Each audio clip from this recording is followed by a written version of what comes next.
Welcome back to Azure Kubernetes Services. In this demo, I'm going to show you how you can create a simple Node.js Express application, expose a simple HTTP endpoint, containerize that application, push it to your private registry, use that image to run the application from the Kubernetes cluster and expose it into public. So there are a lot of things you need to do. To do that, let's understand step by step. Now, first thing first, I need to create a node application. For that, I need node runtime. So just to check if the node is installed, it is installed. You can see the node latest version 14 is installed. We are fine. Okay, now here we are gonna create a node application. To create a node application, let's create a folder. Let's say I say mkdir node cd node.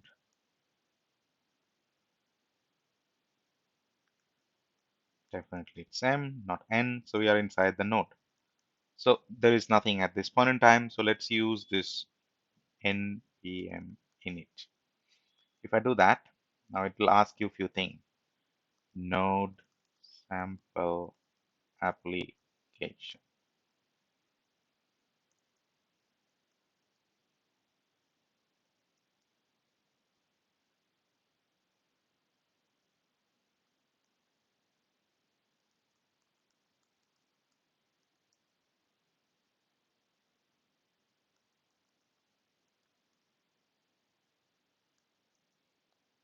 Version 0.0.1. Description, this is test. Okay, is it server? Let's put server.js. Okay, test command, nothing. Git repository, nothing. Keywords, nothing. Author, this. We can give anything. License, MIT. Is this okay? Yes, it is okay. And it's created. Now, if you see over here, you have a package.json. So if you just want to see how that package.json looks like, you see that it will look for server.js as its file, and there is no test, there is license author mentioned. Okay, that's one thing.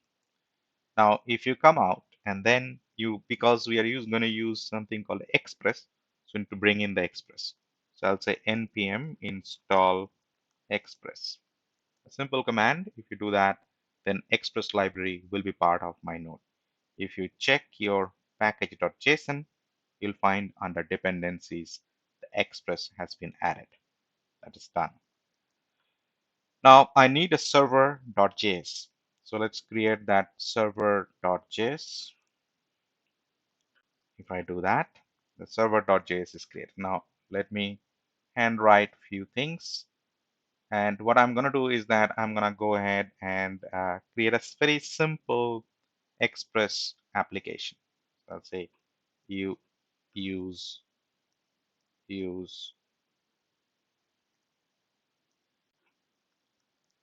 strict, and then I use two constant, three in fact. I'll say express to require. I can also copy paste it, but I wanted to give you a bit of experience how it looks like. So I can say express. It's a fairly simple express sample everywhere. Whenever you say that I want to learn express, you get this thing. So I'm using that. So I use port as a variable name, and then the value is, let's say 8080. Okay, and then I use const host as the value 0.0.0.0. That's the host. Okay, and then I use another const app, which basically is the initialization of my express variable, which I declared earlier. Now I use app.get to create the default path. And then here I use a little function, first request and then response. I can give inline expression. And here, what I'm going to do is that I say response dot send coming from container, and I'm gonna just add a few additional characters so that clearly visible for us. Okay, so coming from container is the message which will be displayed whenever I run this. So I finish it off, I finish this, I end this. That's the default route. And then I have app.listen. And in this app.listen, I pass on this port and host, two things. The two variables I have declared, and I say console.log to display the log. So I'll say running at http colon, and then I use this variable host, and I put a colon, use this variable port.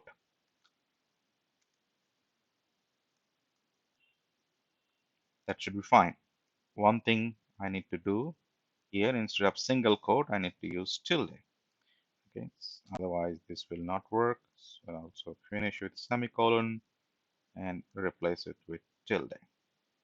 Okay, so now you can see that I'm displaying a console log just to indicate that things are working fine. Now this application looks fine. Just to test locally, I can say node server.js, and you can see that running at this thing working fine. Now I want to containerize this application, and to containerize this application, you need to define something called a Docker file. Now to define a Docker file, you need a Docker file. So let's create a Docker file. Docker file has no extension. So I'll say Docker file, get inside the Docker file. And this will use the node base image. And because I'm using version number 14, I'll say from node version 14. Okay, node has different flavors of images available. And I'll say work dir. That's important to mention. What is the work directory? I say user /src/app. Okay, that's my work directory. And then I say copy. So the copy command takes two parameters. One is the file I want to copy, that is my package. It can be any version, and then to this path. Okay, so it'll be copied inside this app folder, and then I'll run the npm install because the express will not be available because it's a dependency. So it will read the package and then install the dependencies. So I'll say npm install, that will run the install command. And after it is successfully installed, that means copied. So I'll run another copy to copy from here to here. And then I need a command which basically takes two parameters. One is node, that's how you run node application. And then you say server.js, that's your first page. So your command takes two parameters, node server.js. That's what I also did when I ran this. Now this looks fine to me. If anything is missing, this will complain, but let's just test it out. I saved it and I say docker build and then dash. It's gonna go ahead and build this thing into an image. Now you'll definitely see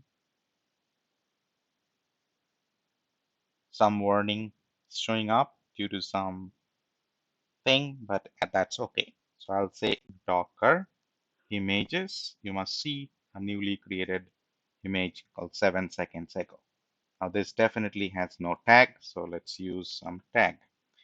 Docker tag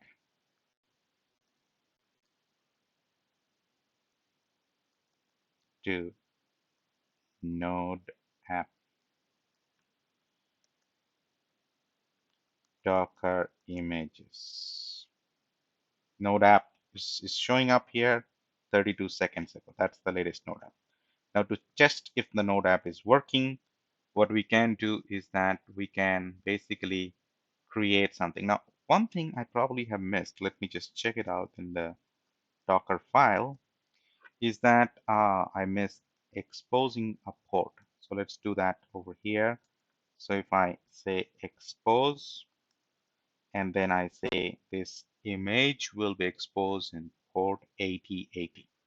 Okay, that's one thing I missed. And then I run the same set of command. That's build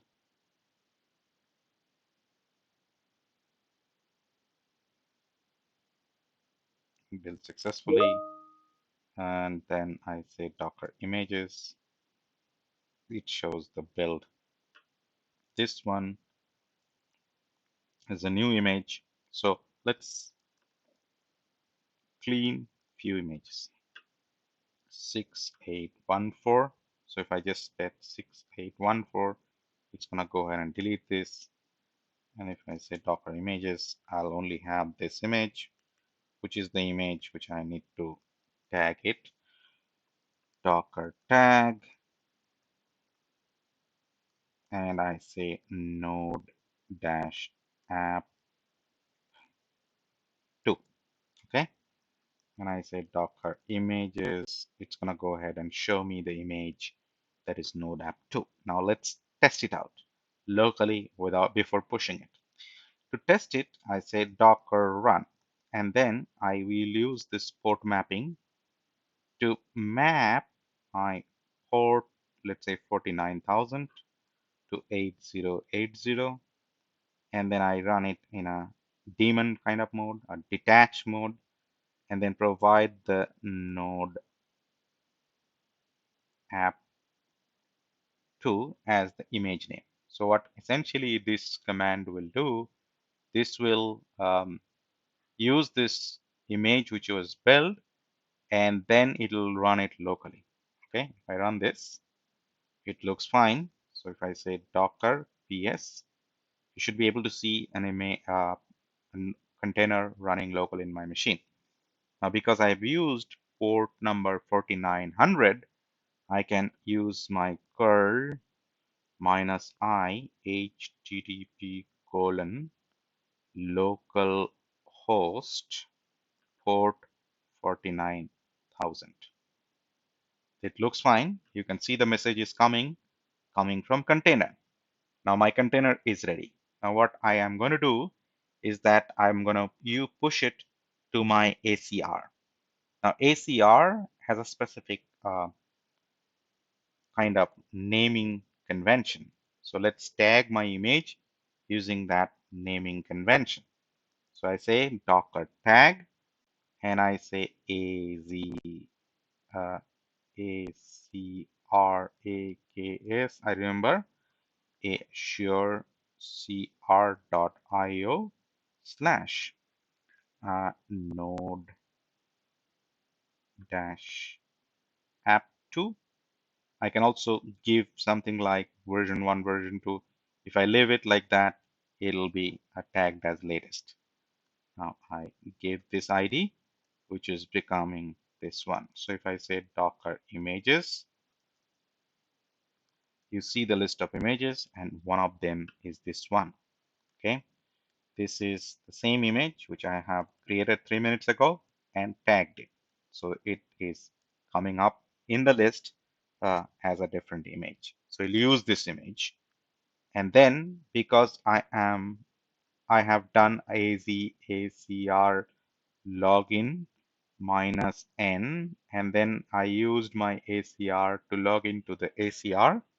What I can do I can say Docker push, and then I push this image to my registry. Now it's gonna go ahead and push it to my Azure Container Registry, which I have just now created in my previous demo.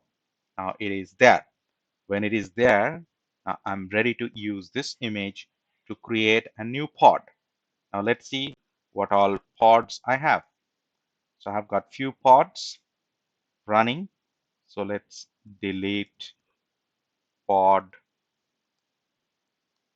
all. So all of them will be deleted so that it's a clean slate.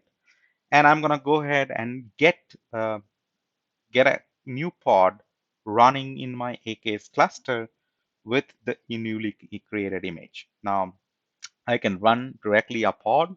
I can run a deployment which will control the pod health and make sure that pod is replaced whenever there is a need.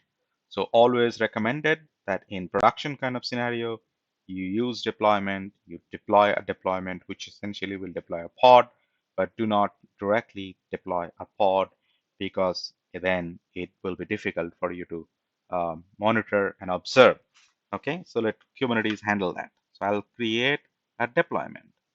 So I'll say k create deploy node web. Okay, just the name of the deployment. And then I use this image. Now you notice here what I'm going to do. I'm going to use this image name, which is the image coming from ACR. Okay, because my AKS is attached to ACR, there'll be no issue. Okay, but let's just see whether it's really working. If I say k get deploy, it should be showing it's ready with one-on-one. That means that pod is created.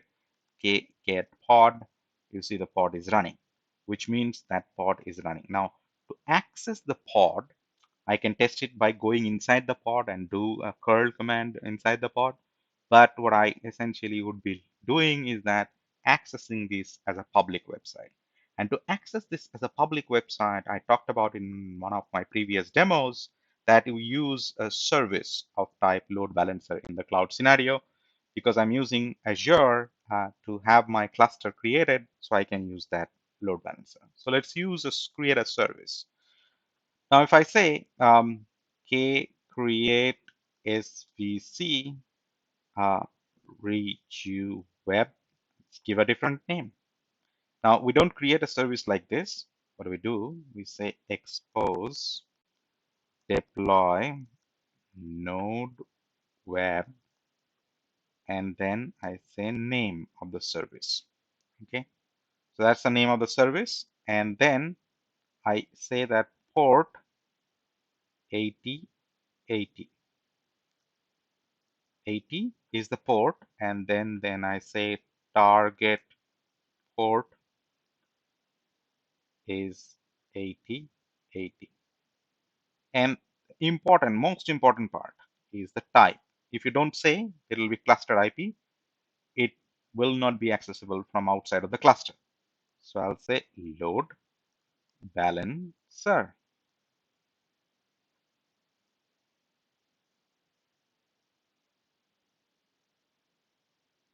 Do I use this? Sorry about that.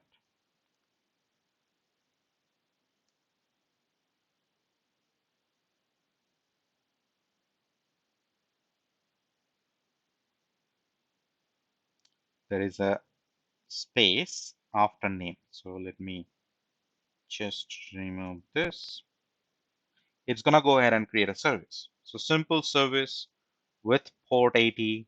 The target will be 8080. Type will be load balancer. Now what it will do, if you say that SBC, you'll find a service which is in a pending state. But if you keep checking it out, you'll find the IP address is allocated after some time. Now there's a IP address, and it's a publicly accessible IP address. If I go ahead and type it out, you will notice that it's going to go ahead and show me the message in the browser that is coming from container if everything is fine. Now this is a fairly well-designed website. I can zoom it, and then you can see that coming from container is getting displayed which exactly is the container which is getting. Now, I wanted to actually pause here. We did a lot of things and then recap what we all did. First thing, we created a fresh Node application. Once we have created the Node application, we run it locally to test it. And then we containerized that Node application and created an image in the local machine. And then we took that local image to run a container in the local machine to test if the container is working. Then we push that container image to our Azure Container Registry, which is a private registry, and then use that container registry image to generate a Kubernetes pod by defining a definition, deployment. And then we basically expose that deployment in a public IP address through load balancer type service. With all this, we come up with this output running from my AKS cluster, having a public IP address, and then displaying the page the way I want this page to be displayed. So with this, thank you very much, and thanks for watching.